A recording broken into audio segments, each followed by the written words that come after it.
Without feeling and consideration, humans are just rotten wood. Let us reacquaint ourselves with Raso Jopareso, the heart's eye that guards all our honor.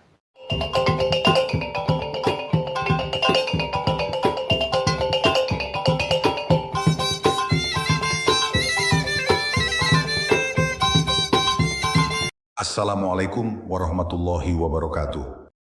Sairiang balam jo barabah, barabah lalu balam mandi. Sairiang salam sarato sambah, sambah lalu salam kembali. Sakilat ambiaka salendang, dibawa anak turun mandi. Jo adat ambo makapalang, jo agamo nan Jawa sakali. Salam sejahtera dan penghormatan budi untuk kita semua yang mencintai kearifan leluhur. Selamat datang kembali di ruang tamu kebijaksanaan Minangkabau. Hadirin sekalian, seringkali kita mendengar ungkapan emas orang Minang, raso samo dibauk nayak, pareso samo dibauk turun. Namun apa makna sesungguhnya di balik kalimat agung ini? Mengapa ia menjadi begitu penting hingga disebut sebagai mata hati dan pondasi utama dalam bermasyarakat? Raso berarti rasa hati, perasaan, atau kepekaan batin. Sedangkan pareso adalah pertimbangan, rasa ingin tahu dan kepedulian mendalam terhadap keadaan orang lain. Keduanya tak terpisahkan. Kato Pusako bagian keempat ini, karya A.B. Datuak Majo Indo, membedah hakikat rasa tersebut secara mendalam mulai dari bagaimana rasa itu lahir, bagaimana ia harus dijaga dengan ketulusan, hingga kehancuran yang menanti jika rasa itu hilang dari hati manusia. Mari kita buka hati dan pikiran untuk menyelami kedalaman jiwa orang Minang. Mari kita awali dengan prinsip dasar cara manusia memahami dunia. Nan dimakan raso, nan diliek rupo, nan didanga bunyi, nan rancak di awak, nan katuju di urang. Segala sesuatu di dunia ini dinilai melalui kesempurnaan panca indera dan kejernihan hati. Makanan dinilai kelezatannya melalui rasa di lidah.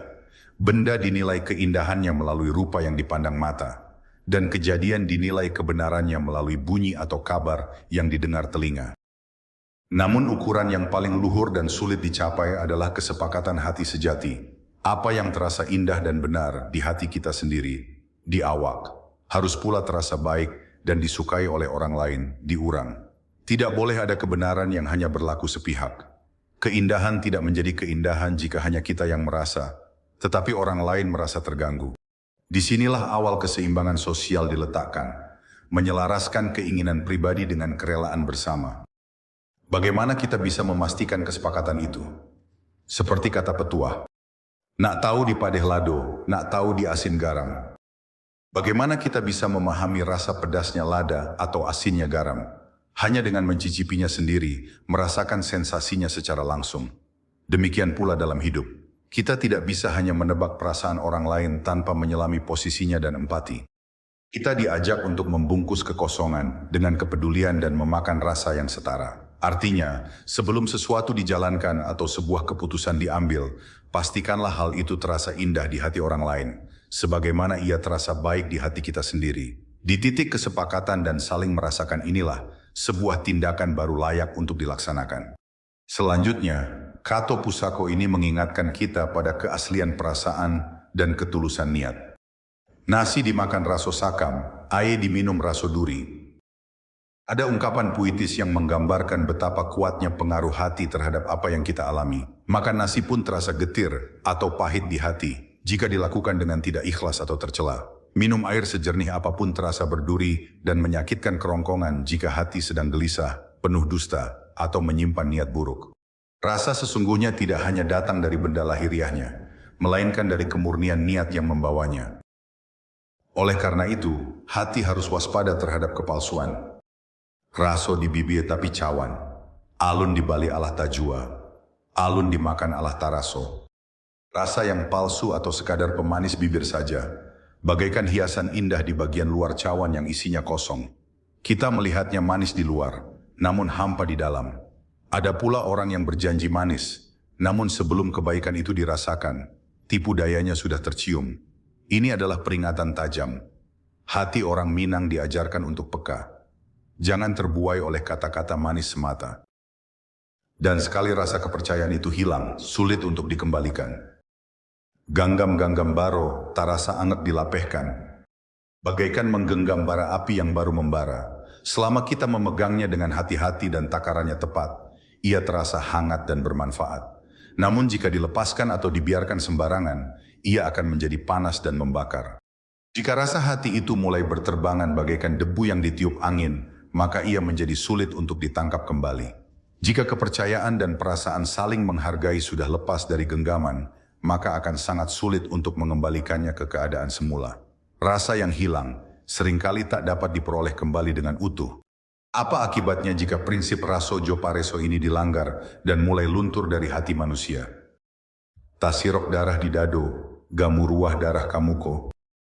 Timbullah kegelisahan batin yang luar biasa. Hati menjadi terasa tertusuk-tusuk, seolah darah mendidih di dalam dada dan wajah memerah karena rasa malu yang tak terkatakan atau rasa bersalah yang menumpuk. Hati yang penuh keraguan bagaikan benda yang rapuh dan mudah pecah. Sebagian diri merasa percaya berharap untung, sebagian lagi ragu takut rugi. Terbelah antara rasa ingin membenarkan diri dan rasa takut terjatuh.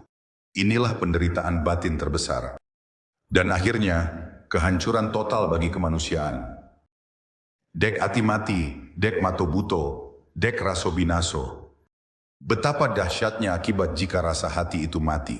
Hati yang mati adalah hati yang tidak lagi peka terhadap kebaikan dan keburukan. Mata menjadi buta karena tidak lagi melihat kebenaran dan keindahan hakiki. Ketika rasa hilang, maka hancurlah martabat manusia. Perasaan yang melenceng dari kebenaran akan terasa bagaikan ingin muntah, menjijikkan dan menyiksa. Jika rasa bersatu telah bercerai, maka terjadilah kematian sosial dalam hubungan antar manusia. Dan jika rasa saling menghargai sudah berpisah jauh, maka yang tersisa hanyalah kehilangan segalanya. Kehilangan kehormatan, kehilangan arah hidup. Namun, ada obat dan kekuatan yang datang dari pengalaman. Jauh bajalan banyak diliek, lamo hiduik banyak dirasoi. Semakin jauh seseorang melangkah mengarungi kehidupan, semakin banyak pemandangan dan kenyataan yang dilihatnya. Semakin lama seseorang hidup dan berinteraksi dengan sesama, semakin banyak pula rasa dan seluk-beluk hati manusia yang dirasakan dan dipahaminya. Pengalaman hidup mengasah kepekaan raso jopareso menjadi semakin tajam dan bijaksana. Sebagai penutup yang menggetarkan hati, Kato Pusako ini memberikan peringatan terakhir tentang nasib mereka yang melupakan rasa dan malu. Rarak kalikih dek bindalu, tumbuh sarum pun ditapi tabek. Kok habis raso jo malu, bak kayu lungga pangabek.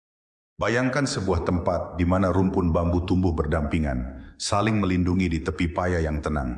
Itulah masyarakat yang harmonis. Namun, jika rasa sopan santun dan rasa malu terhadap aturan Allah serta norma sosial sudah habis dari hati manusia, maka keadaannya menjadi persis seperti kayu lapuk yang kosong di tengah hutan. Tidak berguna lagi, tidak berharga lagi, rapuh dan mudah runtuh. Dan akhirnya, pesan untuk menjaga identitas diri. Anak urang koto ilalang, nak lalu kapakan baso. Malu sopan jikoklah hilang, abihlah raso jopareso. Bagaikan orang yang tersesat di negeri asing tanpa arah, begitulah orang yang kehilangan budinya. Jika rasa malu dan sopan santun yang merupakan perhiasan jiwa sudah hilang dari perangai seseorang, maka tamatlah sudah raso joparesonya. Manusia yang tidak lagi memiliki rasa hati dan pertimbangan moral, telah kehilangan ciri kemanusiaannya yang paling mulia. Demikianlah kedalaman Kato Pusako tentang raso jopareso. Semoga kita tetap menjadi orang yang menjaga rasa, menjaga hati, dan menjaga kehormatan dalam setiap langkah hidup kita. Bagaimana menurut Dun Sanak? Bagian mana dari petuah luhur ini yang paling menyentuh hati dan menjadi renungan bagi Dun Sanak? Silakan tuliskan pendapat dan tanggapan Dun Sanak di kolom komentar. Bagikan video ini ke teman dan keluarga, agar kekayaan budaya ini makin tersebar luas. Serta jangan lupa berlangganan untuk terus menggali kebijaksanaan leluhur bersama kami. Semoga kita senantiasa dijaga dalam kebaikan dan kebersamaan.